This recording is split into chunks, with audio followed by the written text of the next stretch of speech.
ধন্যবাদ সকল বন্ধুদের। তো বন্ধুরা, আশা করি ভালো আছেন সবাই। প্রতিদিনের মতন আজকে আবার একটি অন্যতম পাওয়ারফুল একটি মন্ত্র নিয়ে আপনাদের সামনে হাজির হলাম।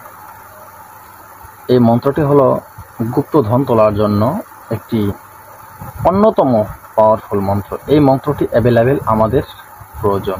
এই মন্ত্রটি ছাড়া গুপ্তধন তোলা সম্ভব না। তাহলে আপনারা কিন্তু বুঝতে পেরেছেন যে কতটুকু প্রয়োজন এই মন্ত্রটি।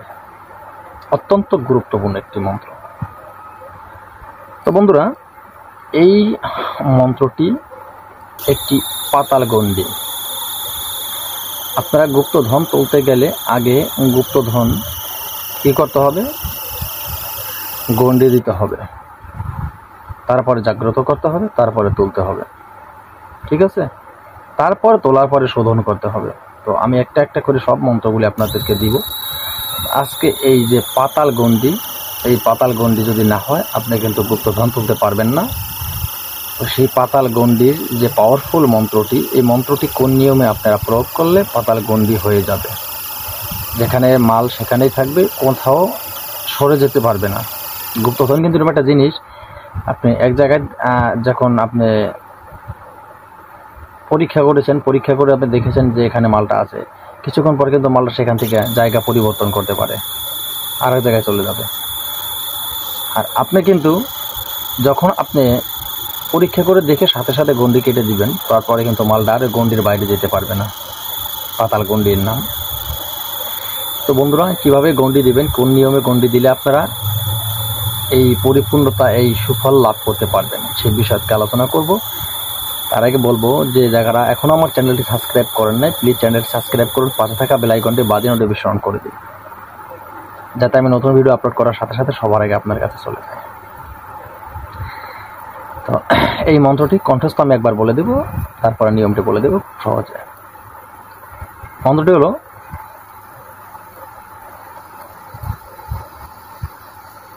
কুণ্ডলী কুণ্ডলী মহেশ্বর, কুণ্ডলী লক্ষণ দিল ডাক,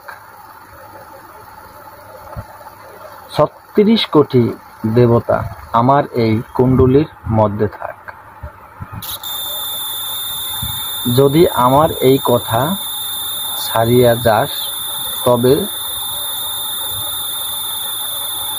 তগো নরসিংহ দেবতার মাথা খাস।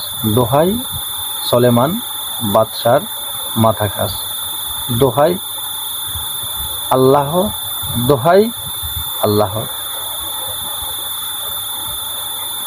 এই যে মন্ত্রটি বলে দিচ্ছি, তার আগে বলবো আর একটু কথা। যদি আমার কথাগুলি আপনাদের ভালো লাগে, প্লিজ চ্যানেলটি সাবস্ক্রাইব করুন। আমার এই চ্যানেলটি সবসময় তন্ত্রমন্ত্র, যন্ত্র, গাছগাছায়, রোগমুক্তি, বিভিন্ন ধরনের বান, বিদ্বেষণ, বশীকরণ, উচ্চটান সব ধরনের ভিডিও আমি আপলোড করে থাকি। ভালো মন্ত্র, যেহেতু প্রশিক্ষণীয় চ্যানেল, সেক্ষেত্রে সব ধরনের ভিডিও আমি আপলোড করে থাকি আপনাদের জন্য। চ্যানেলটি বেশি বেশি করে শেয়ার করে দেন। আপনার না হয় আপনার বন্ধু বান্ধবের কাজে লাগতে পারে, বা আপনার আত্মীয় স্বজনের কোনো কাজে লাগতে পারে।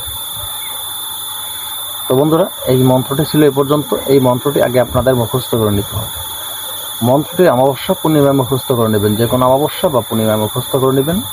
এরপরে আপনার প্রয়োগ বিধি, মন্ত্রটি মুখস্থ করার পরে উত্তর দিকে মুখ করে বসবেন। বসে শুদ্ধ কাপড় পরে শুদ্ধ আসনে সততার সাথে বসে একাগ্রতা মনে আগরবাতি, মোমের বাতির সামনে জ্বালাবেন, ধূপ জ্বালিয়ে এই মন্ত্রটি সর্বমোট কমপক্ষে 108 বার পাঠ করে নেবেন রুদ্রমালা দিয়ে। তারপরে এই যে মন্ত্রটি, মানে নিয়ম যেটা, মন্ত্রটির কাজ ওখানে শেষ, নিয়ম এখন আসেন।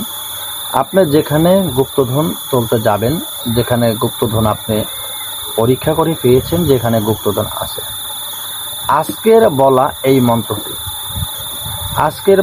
মন্ত্রটি আপনি ঠিক কয়বার পাঠ করবেন?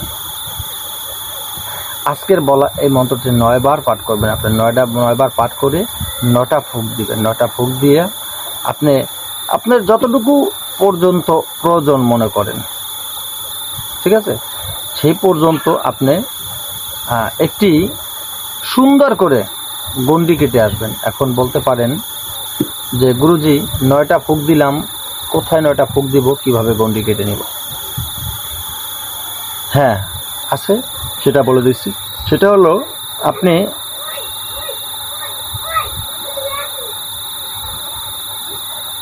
ওই যেখানে আপনি দাঁড়াইছেন, যেখানে গুপ্তধন আছে আপনার সামনে,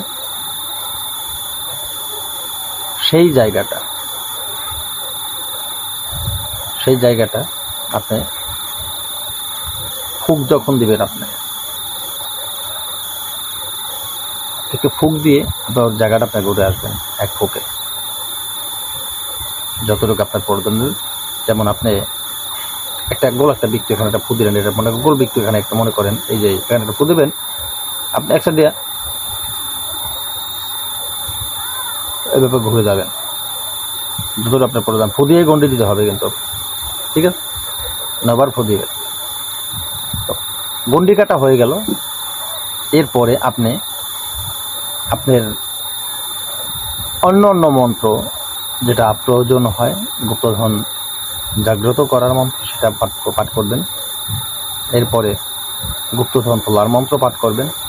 নিয়ম কারণ যেভাবে দেওয়া আছে, আমি আমার ভিডিওতে দিয়েছি, সেভাবে আপনারা গুপ্তধন তোলার চেষ্টা করবেন। এরপরে গুপ্তধন শোধন করার মন্ত্র আছে, গুপ্তধন তোলার আরও বড় বড় মন্ত্র আছে। আমি একে একে সবাই আপনাদেরকে দিব, শুধু আপনারা আমার সাথে থাকেন। তো বন্ধুরা, আজকের মতো ভিডিও এখানে শেষ করি। নতুন ভিডিও নিয়ে আসার আগ পর্যন্ত সকলে ভালো থাকবেন। আল্লাহ হাফেজ।